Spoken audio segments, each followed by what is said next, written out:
Hi everyone, the best hockey players from around Western Canada have made their way to Lethbridge for the second annual Pee Wee Spring Hockey Tournament. Lethbridge Wolfpack and Edmonton Mercury's kicked off things this morning. The tourney features the top players from Alberta, Saskatchewan and Manitoba, born in the year 2001. 8 teams have entered the tournament this year. That's up from 4 teams last year.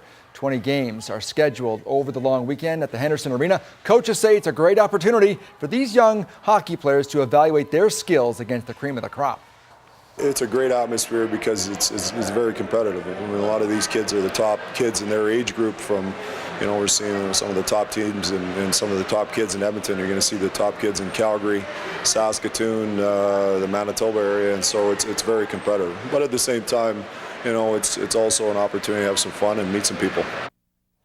And the gold medal game is slated for 10:15 on Monday morning, once again at Henderson Arena.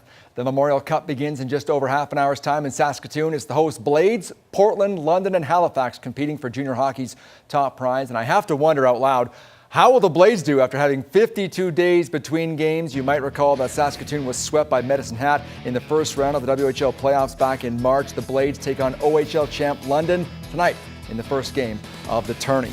There is just one lonely game in the Stanley Cup playoffs tonight, beginning in just a few minutes' time. Ottawa is in Pittsburgh trying to even that series at 1 game apiece. The Sens lost game 1 4-1 on Tuesday, and so they've had a couple of days to try and game plan for this contest tonight. The Penguins look good in game 1, though. And by the way, Sens coach Paul McLean, he was nominated for NHL Coach of the Year for the second straight season today. How would you like to own some Wayne Gretzky memorabilia?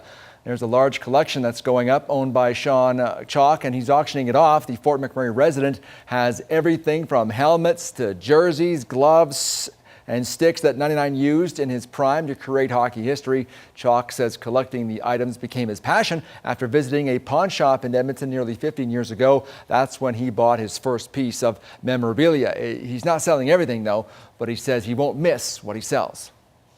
Building this has afforded me some amazing memories. I've attended some amazing events, met some amazing people, and I can't sell that. So no matter what happens to all of this stuff, I still get to carry that forward. I'll get to talk about that and I'll get to relive that. I have sticks here. The auction started at noon and will last for 30 days. A local weightlifter is making her mark this weekend. Action conditioning athlete and coach Katrina Brand is competing at the 2013 Canadian Weightlifting Championship Saturday and Sunday. The former gymnast only took up weightlifting 3 years ago.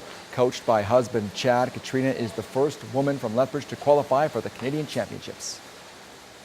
Part of me does it to show others, like, you can have fun and you don't have to worry about your physique or becoming bulky like the rumor has it if you lift weights. So I do it to kind of set an example for our other clients in our gym. We have a bunch of youth members to show them that this sort of stuff is possible for small females. For someone to succeed at something, you have to have that vision and you have to see yourself actually doing it. Behind that is the action involved, and she does that. She plans, I plan her training, her food, but she puts it all into action. She takes it and she goes for it every day. Katrina goes into nationals in Edmonton ranked 3rd overall. She's a 3-time provincial champion in the 53 kilo division.